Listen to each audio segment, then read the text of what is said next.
Estamos en Exitosa, la radio del Perú, y tenemos en la línea a Fernando Rospigliosi, analista político. Fernando, muy buenos días. Buenos días, Nicolás. ¿Cuál es tu juicio, Fernando, sobre lo que está pasando? Bueno, me parece... Si pudieras resumir, hay gente ¿no? que dice esto es un golpe de Estado. ¿Tú compartes este punto de vista? No. Eso es una exageración. Pero lo que sí es muy claro es que el presidente Vizcarra, que está muy asustado por su caída constante en las encuestas desde el mes de enero, ha recurrido a los temas que permitieron que subiera su popularidad el año pasado, es decir, atacar el Congreso y decir que está luchando contra la corrupción.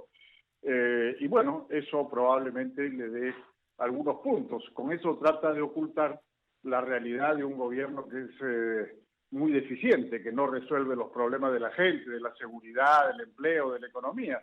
Entonces está buscando a través de este mecanismo levantar su popularidad, pero sin importarle que con esto ha creado nuevamente una crisis política y sobre todo ha generado un ambiente de incertidumbre que es muy perjudicial para el país. Fernando, buenos días, le saluda Manuel Rosas.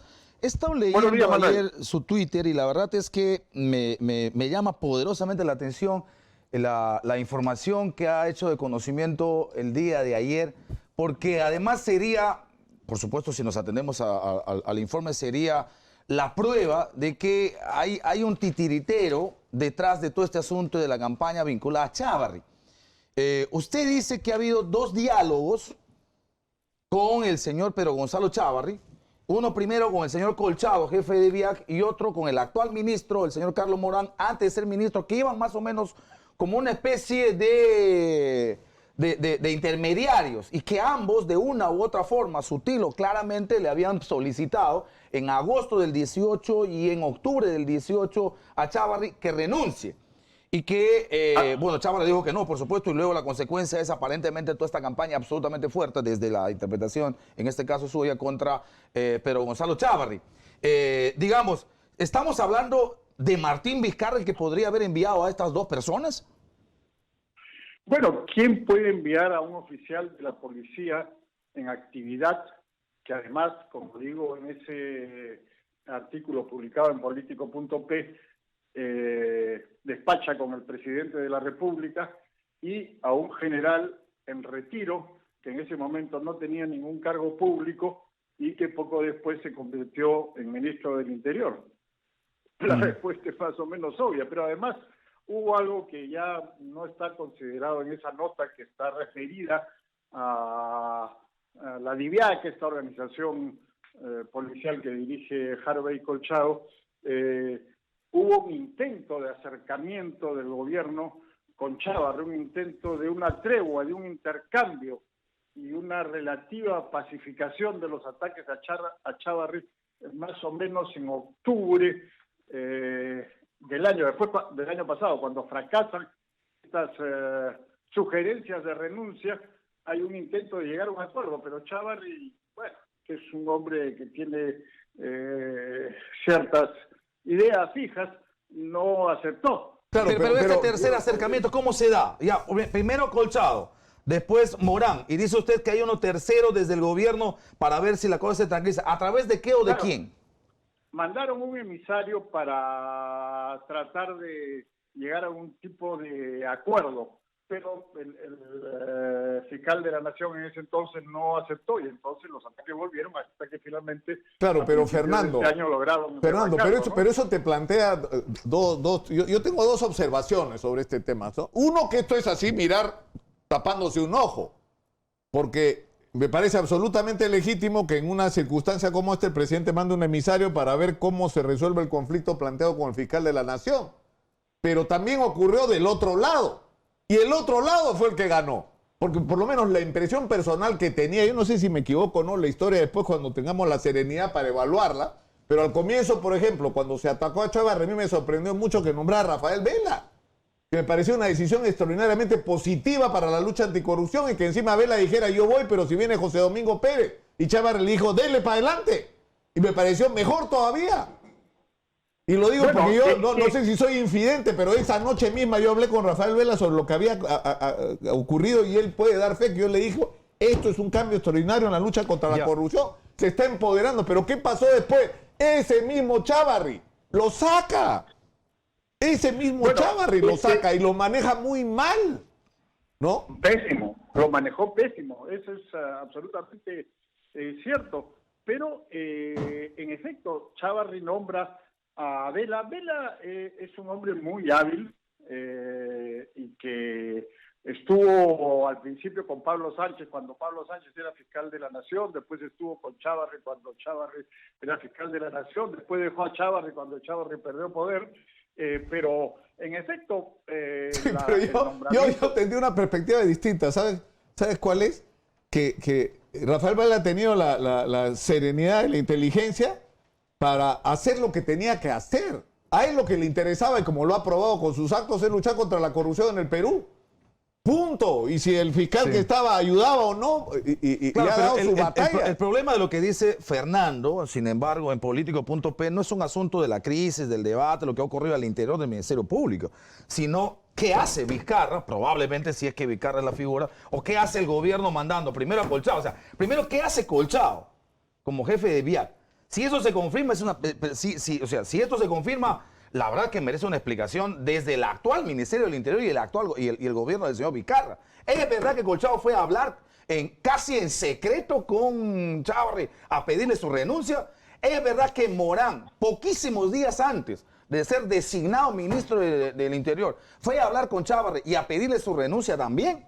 O sea, porque claro, la crisis de una de las instituciones, de los líos internos que hay, los desencuentros entre el fiscal superior, el fiscal supremo, el fiscal de la nación, si me gusta o no me gusta, que declare más, que declare menos, es un tema de crisis interna. El asunto es que hace entrando el Poder Ejecutivo en asuntos del Ministerio Público. Pero era parte de una guerra política y es normal que eso pase en política. Es decir, porque... ¿Es normal que el presidente le pida la renuncia al fiscal de la nación? Es posible que el presidente mande emisarios para no tener una conversación. Pero ocurrió lo mismo, ¿verdad? Keiko mandó emisarios, Alan García mandó emisarios. Bueno, eso está mal también. Es más, se presume que hasta la reunión con Keiko hubo. No sé si eso será verdad o no. Igual está mal. Pero ¿por qué? ¿Cuál es el interés de cambiar fiscal de la nación? Que ponga a alguien de Pablo Sánchez. Y si ponga a Pablo Sánchez, le doy la razón a toda la gente que está diciendo que es él el que está manejando está manejando el asunto del Ministerio Público. O sea, recién empiezo, si eso es verdad, le doy la razón a quienes están hablando de un asunto de conspiración para tomar el Ministerio Público. ¿Cuál es el interés de Vizcarra? ¿Sus 43 juicios? Porque claro, la lucha contra la corrupción está bien, que lo lidere está bien, pero que meta sus manos en una institución autónoma no suena bien. Pero ¿tú crees que si hubiera esos 43 juicios, no, yo le pregunto a Fernando, ¿que Zoraida Ábalos va a impedir que esas investigaciones avancen?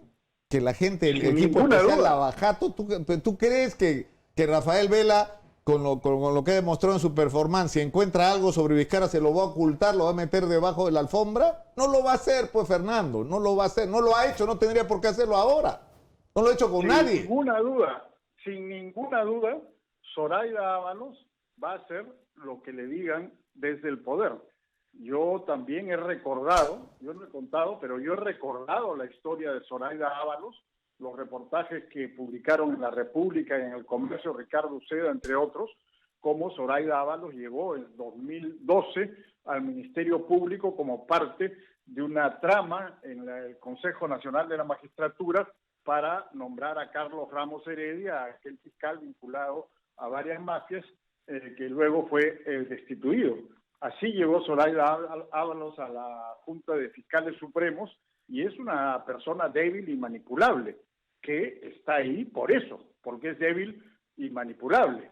Y todavía Chávarri sigue siendo una piedra en el zapato porque, a pesar de que lo han destituido de la Fiscalía de la Nación, que lo han obligado a renunciar, sigue siendo fiscal supremo. Y entonces ya hay investigaciones, pues, que no se quiere que ahora que haya estado Colchado, que haya ido Morán, que haya habido una tercera situación de intento de una supuesta paz entre el Ejecutivo y el Ministerio Público para pedir renuncia de Chávarri, lo cual por supuesto pinta muy mal al Ejecutivo si eso es real. No quita todo lo de Chávarri, ¿verdad? Seguramente usted está en una posición diferente, pero no quita el asunto del engaño en la reunión de los periodistas, no quita la reunión de Camayo, no quita la vinculación con Inostroza, no quita enorme cantidad de cosas en las que Chávarri debería, por supuesto, debería responder sin el blindaje que el Congreso le ha dado y debería responder a su propia institución. O sea, por simple defensa de la institución a la que yo he representado, no debería jamás impedir que la institución que investiga y que defiende la legalidad y persigue el delito me investigue, porque eso es desaguetar mi propia institución, es la chamba del Ministerio Público. O sea, esto no quita lo otro desde mi punto de vista. Fernando, ¿qué piensas tú de la división esta que supuestamente se ha producido en las últimas horas? Que ya se veía venir, ¿no es cierto? Pero digamos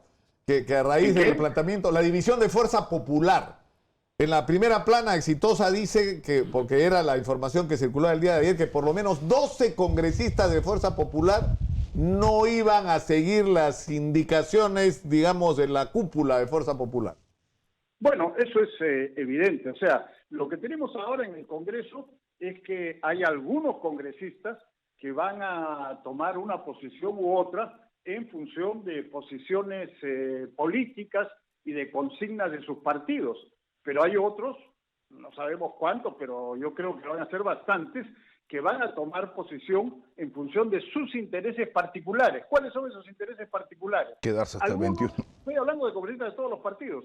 Algunos que quieren el cierre del Congreso porque tienen la ilusión de reelegirse el 2021. Entonces están cambiando 2 años de ahora por 5 años del futuro. Otros que no tienen ninguna ilusión de poder reelegirse el 2021 están dispuestos a hacer cualquier cosa con tal de quedarse los 2 años y pico que le faltan de congresistas. Esa va a ser la razón de las posiciones que tomen muchos congresistas, no razones políticas, no si la Constitución, si la reforma, no. Van a ser sus intereses particulares los que van a decir, y no me sorprende entonces que haya división, tanto en Fuerza Popular como en todos los grupos políticos. Ahora, ¿tú crees que tengan, es decir, se necesitan 66 votos? Es decir, si no logra Rosa María Bartra juntar 66 votos para aceptarle la cuestión de confianza el Fujimorismo tiene 55, ¿no? Fujimorismo 55. Claro, pero la suma que habíamos hecho ayer era que llegaban hasta 72. 61 con el APRA y probablemente los no agrupados, ¿no? Claro, hasta 72, pero si se le van 12, se acabó la posibilidad de tener esos 66 votos. O sea, ¿tú qué previsión haces? O sea, no te pido que hagas de brujo, sino que de la evaluación del comportamiento de las fuerzas políticas. ¿Qué va a pasar a la hora de la votación? Mira, en realidad yo no puedo preverlo porque no tengo el conocimiento. Como te digo, si estuviéramos haciendo una discusión y una previsión sobre fuerzas políticas y sobre posiciones políticas o ideológicas, bueno, sería más o menos posible, pero claro, teniendo en cuenta lo que he dicho, en lo que creo que los intereses particulares van a primar en muchos congresistas, ahí habría que ver ya otro tipo de contabilidad y yo no tengo el conocimiento. Pero también oportuna supuestamente esta división como para que no se sienta cuando le dan la confianza al gobierno que han retrocedido, ¿no? Oportuno el momento para decir, bueno, sí, se van 8, se van 9, se van 10 y esos 10 terminan efectivamente votando con el conjunto a favor de la cuestión de confianza y los duros del fujimorismo dicen, no te doy la confianza y no quedan como que han retrocedido. Y a los 2 días, por supuesto, hay un cónclave y se dan de abrazos y besos otra vez y siguen siendo los 55. Digo, puede ser, sí. Puede sonar un poco simplón, claro, pero oportuna como para no decir que está ganando en este tema de Ejecutivo y Legislativo Vizcarra y que acaba Vizcarra de ponerle contra la pared y conseguir su propósito. Lo increíble es que la discusión en este momento ha aterrizado en una discusión de que si no le dan el voto de confianza, entonces el presidente está habilitado para cerrar el Congreso. Entonces la posición de la mayoría fujimorista es démosle la cuestión de confianza. Entonces vas a tener una situación tan loca donde la gente que está en contra de Vizcarra va a votar a favor de Vizcarra y la gente que está a favor de Vizcarra va a votar en contra de Vizcarra. Por eso mejor suelto 12 que esos 12 se suben a voto y digan, no, los duros no hemos dicho nada, los duros hemos estado contra la confianza, no le hemos dado la confianza. Bueno, pero igual. Habrá que ver, es difícil, porque como dice Fernando, no estamos hablando de posiciones doctrinarias, ideológicas, sino de asuntos casi de interés particular, ¿no? Claro, ese es el tema, ¿no? Ahora, lo que sí hay que tener en cuenta es que si se produjera el cierre del Congreso, que no sería, insisto, un golpe de Estado, algunos lo califican así, sino estaría dentro de las vías legales, inconstitucionales, discutibles, por cierto, porque hay algunos que dicen que no se puede, en fin, que no es la primera, sino que no es la segunda, sino la primera, pero fuera de esa decisión, lo que sí sería eso es prorrogar la inestabilidad. Imaginémonos, pasaría medio año por lo menos entre que se convocan elecciones, se elige un nuevo Congreso, que sería impredecible además, porque ya sabemos que en las elecciones presidenciales quien arrastra a congresistas es el candidato presidencial, pero ahora no habría candidato presidencial, o sea que es absolutamente impredecible cómo sería el nuevo Congreso.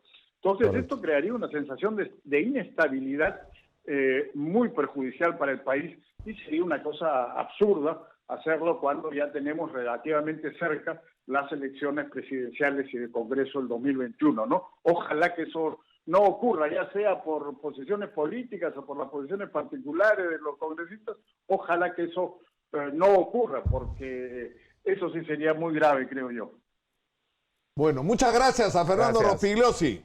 Muy amable. Gracias a ustedes. Muy gentil por atendernos. Vamos a ir rápidamente a la pausa y tras ella regresamos con don Pedro Bogarín, gobernador regional de San Martín. ¿Qué piensan los gobernadores regionales que son los que están enfrentados además a la realidad de los problemas nacionales